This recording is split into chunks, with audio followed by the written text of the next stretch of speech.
as it's hooked in by Demarai and Jamaica on the board. All right, so welcome back, people, to MG Sports TV. Thank you very much again for tuning in. Really appreciate it. So we have some really good news, and I think this is something that is much needed and very beneficial to the Reggae Boyz team.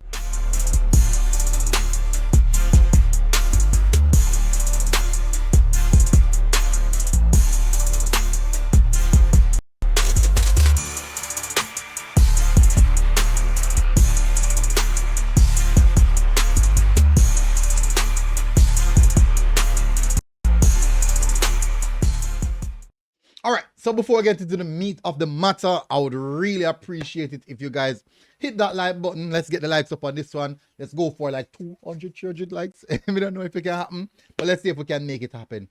Demarai has completed his medical for Birmingham City. Now, let me just get into the details. As I say, get the likes out of the way, people. We'll get that, just done that part of the video, and let's see what's gonna happen. All right, so Reggae Boy Demarai has completed his medical, which has been a rapid move, moving from Al Ettifaq to Birmingham City for a deal around £8 million, and he has completed his medical. All right, so let me read the article. This is from the Birmingham World, and the latest transfer news as Birmingham City closing on an important attacking signing. So you see, after I've done this, I'm gonna tell you the importance of this in regards to the Reggae Boyz, why it's very important. All right, so Birmingham City are reportedly on the brink of sealing a romantic reunion with winger Demarai 9 years on from his initial departure. Blues boss Chris Davis has been prioritizing signing a new winger, and Gray, who graduated Birmingham's academy in 2014 before leaving for Leicester City in 2016, has been heavily linked. Talks have been ongoing for the past couple of weeks now, and there has been a major breakthrough. Give Me Sports journalist Ben Jacobs reported Blues have reached a full agreement to sign Gray from Saudi Pro League club Al Ettifaq on a free transfer with a 20% sell-on clause. The winger has already passed his first part of the medical and will complete the rest of the formalities in due course. It was previously thought that Ettifaq, who signed Gray from Everton for around £8 million in 2023, were keen to recoup most of that fee. Blues have seemingly negotiated superbly. However, as the 29-year-old is now set to return to St Andrews Knighthead Park for nothing. Let me say. So Gray has spent the past 2 seasons as at Ettifaq, but has struggled to adapt to life in Saudi Arabia, and would have seen that on the pitch of play, basically. The winger has scored just 4 goals and provided only 5 assists in 50 matches. And he's been growing increasingly homesick, so a move back to this second city makes great sense. Predominantly a left winger, but also capable of playing out on the right, Gray has top flight pedigree and is still in his prime years. The 22-time Jamaican international Premier League winner, as he played 12 times during Leicester City's historic 2015-2016 campaign, and he's even ventured to the Bundesliga to play for Leverkusen for the second half of the 2020-2021 season. Across a spell at Leicester City and Everton, Gray has made 200 Premier League appearances throughout his career, scoring 19 goals and providing 14 assists. No one really had still, but the Blues Academy product also played 5 times in the UEFA Champions League throughout 2016 and 2017.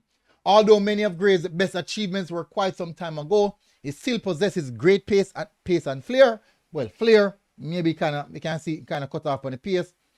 His goal scoring output may have slowed. However, the past 2 seasons, he certainly didn't hit the ground running in Saudi Arabia, but a drop down to the championship could suit him perfectly. Birmingham need a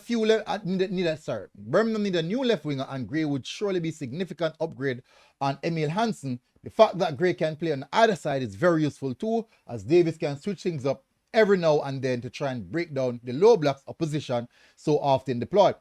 Despite Gray's concerning form, fitness isn't a worry as he started 19 Saudi Pro League matches throughout the 2024-2025 season. The Jamaican may need time to adapt to the intensity Davis demands, but that's the case with most new signings. This could be the perfect move for all parties involved. I'm happy for this. This is what Gray needs. Me not talk when want, not even the money. We never business about the money. This is what Gray needs. Now, 2026 is the World Cup. I'm very, very happy for him to get time to make this move. And I don't know why. And if you would realize, most of the players who move away from in Europe to go and play Saudi, they will tell you that the level, personal level drop off. I never said all the players them. I said most. I didn't say all. I said most. So the level would have dropped off significantly. If you look on Gray's face, you can realize that it was a little bit comfortable. And then now, with the factor of getting homesick and all these type of things, so performance levels are going to drop, naturally. But because of that, we would have seen the reflection of that in the Reggae Boyz team. We would have seen the reflection of that. Now, I move back to the championship, higher level football, higher level intensity, higher demands on him from the coaching staff, which means that he's going to get back to his fitness level. That's the first thing first. He's going to retain back his fitness level. Getting back his fitness level is going to get back his sharpness, which is needed. He's going to get back a bit more comfortable because of the environment that he's in. So performances tend to increase under those circumstances, especially if you were playing at that level prior to, you can regain it. No, he's still in his prime, just 29 years old, so he still have like probably based off of his style of play, he probably have about 5 more seasons left in him. He wasn't necessarily dependent on pace because it's quite technical, a very good football IQ, so he was not necessarily dependent on his pace. So he can move around, right wing, left wing, attacking midfield, left 8, right 8. So he can play various positions. I would have seen even in the Gold Cup campaign, it was tried out at some point in a cup. Like, I think we should have given them. I remember we should have given them where Steve McLaren just put him at false 9. But this move is gonna be a very, very good move for him to get back at the level that he's supposed to be, especially the fact that the World Cup qualifiers are just around the corner. Him completing this move, that means September coming, we should be seeing a brand new Demarai Gray, where work ethics, fitness, we're supposed to be able to see what he can do without even look at our glasses or even question his ability or question his hunger, question his desire. Because the truth is, if you fall off where your performance is concerned, people will question your hunger, people will question the desire. But sometimes, just sometimes, it's just that you're just not at the level, you're not at the match fitness, you're not at the physical level to cope. That's just it sometimes. And this would be a very, very important move for him, and it will certainly benefit us. So I'm happy for this move. I really want to see how this move, what's going to happen here. I'm going to be very, very interested and keen to see how it performs. Coming September or the next few windows, I'm expecting the performance to hike up. Now, it's going to be interesting to see the position that is going to be played in Birmingham City to see how well McLaren can look at what he's doing there and how he can probably translate that into the Reggae Boyz team. But for now, that should cover it. Big up on yourself, people. Smash the like button, hit subscribe button, hit the like button, people. Me, I beg on you, hit the like button always, every time. Really, really appreciate it if you do so. Big up on yourself, people. MG Sports TV, out. God bless. And well done. Congratulations, Demarai Gray. And make sure you make this count. Big up on yourself, people. MG Sports TV, we are out. God bless. Boom! Outside. And what? Outside.